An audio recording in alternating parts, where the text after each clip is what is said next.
গতকালকে দুপুরের পর থেকেই গণহারে এই বিষয়টি কিন্তু সকলকেই দিয়ে দিয়েছে। কিন্তু আপনারা অনেকেই আমার ভিডিওটিতে কমেন্ট করছেন এই বিষয়টিতে, যে ভিডিওটি তৈরি করেছিলাম যে আপনাদের এটি দিয়েছিল কিন্তু আবার হারিয়ে গিয়েছে। তো কার কার হারিয়ে গিয়েছে বা চলে গিয়েছে অবশ্যই কমেন্ট করে জানাবেন, এবং কার কার আছে অবশ্যই সেটিও কমেন্ট করে জানাবেন। তো আজকের এই ভিডিওটিতে বিস্তারিত আলোচনা করব কেন আপনাদের এই কন্টেন্ট মনিটাইজেশনের চ্যালেঞ্জটি চলে গিয়েছে এবং আবার আসবে কি না, এবং কিভাবে ফিরিয়ে নিয়ে আসবেন এই সম্পর্কে বিস্তারিত। তো বন্ধুরা, আপনি যদি আমার চ্যানেলে প্রথমবার এসে থাকেন অবশ্যই চ্যানেলটি সাবস্ক্রাইব করে দিয়ে পাশে আসা বেল নোটিফিকেশনটি অন করে দিবেন, যাতে করে ভবিষ্যতেও ফেসবুক রিলেটেড এমন আরও ইনফরমেটিভ কন্টেন্টগুলো আপনারা পেতেই থাকেন। তো বন্ধুরা, আপনারা অনেকেই বলছেন এই বিষয়টি আপনাদের চলে গেছে, তো আমার কিন্তু এখনও এখানে আছে। তো যদি আপনাদের বিশ্বাস না হয় তাহলে এইখান থেকে আমি পুনরায় এসে আপনাদেরকে দেখাচ্ছি। দেখুন, আমি এখান থেকে প্রফেশনাল ড্যাশবোর্ডে চলে যাচ্ছি। প্রফেশনাল ড্যাশবোর্ডে এসে এখান থেকে মনিটাইজ লেখা আছে, মনিটাইজ অপশনে ক্লিক করছি। মনিটাইজ অপশনে ক্লিক করার সাথে সাথেই কিন্তু এখানে চলে আসছে। দেখুন, আমি যদি এটি রিলোডও দিই তাহলে এখান থেকে দেখতে পাবেন এটি কিন্তু আমার একদম রিয়েল টাইম এটি আপনাদেরকে দেখাচ্ছি। তো যাদের এখান থেকে চলে গেছে, কী কারণে চলে গেছে সেটি যদি আপনাদেরকে একটু বুঝাই তাহলে দেখুন, ফেসবুকে যখন কোনো আপডেট আসে তখন একই সাথে সকলকে দেয় না। আবার যদি একই সাথে সকলকে দেয় তাহলে প্রপারলি সেই আপডেটগুলো কিন্তু কাজ করে না।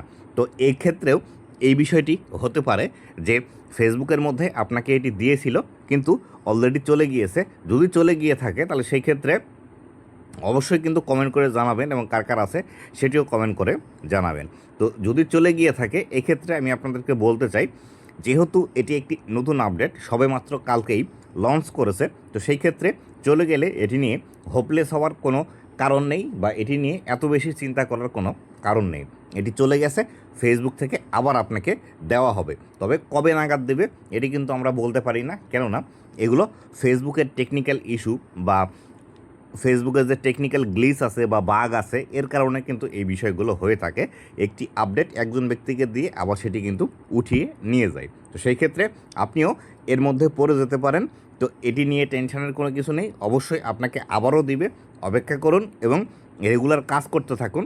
যে 3 লাখের টার্গেট দিয়েছিল, সেই 3 লাখ টার্গেট আপনি যদি এমনিতেই ফিল আপ করেন তাহলে সেই ক্ষেত্রে দ্রুততম সময় কিন্তু আপনাকে মনিটাইজেশন দিয়ে দিবে। তাই অবশ্যই এই বিষয়গুলো নিয়ে টেনশন না করে নিজের কন্টেন্ট তৈরি করুন, ভালো ভালো কন্টেন্ট তৈরি করুন। কন্টেন্ট মনিটাইজেশন পাওয়া কোনো ব্যাপার না। আপনি যদি নিজের কন্টেন্ট এবং ভালো ভালো কন্টেন্ট তৈরি করেন, এই যে 1 মাসে 3 লাখ ভিউজের যে টার্গেট দিয়েছে এটি কোনো ব্যাপারই না। আপনি 3টি 4টি 5টি 6টি ভিডিও দিয়েও কিন্তু এই 3 লাখ ভিউজ কমপ্লিট করতে পারেন। এমনকি আপনার একটি ভিডিওতেও কিন্তু 5 মিলিয়ন 7 মিলিয়ন 10 মিলিয়ন ভিউজ আসতে পারে। তবে অবশ্যই আপনাকে ইউনিক কন্টেন্ট টপিক নিয়ে কাজ করতে হবে, নিজের কন্টেন্ট নিয়ে কাজ করতে হবে, এবং রেগুলার আপনাকে কাজ করতে হবে। এটি চলে গেছে, এটি নিয়ে হোপলেস হওয়ার কিছু নেই, টেনশন হওয়ার কিছু নেই। আপনি রেগুলার কাজ করতে থাকুন। তো বন্ধুরা, এই ছিল আজকের ভিডিওটি কেমন লেগেছে অবশ্যই জানাবেন, আর অবশ্যই ভিডিওটি বেশি করে শেয়ার করে দিন, যাতে করে এই সমস্যাগুলো যাদের হয়েছে তারাও এই সঠিক ইনফরমেশনটি পেতে পারে। তো বন্ধুরা, ভালো থাকবেন, সুস্থ থাকবেন, আবারও দেখা হবে নতুন কোনো ভিডিওতে। ধন্যবাদ সবাইকে।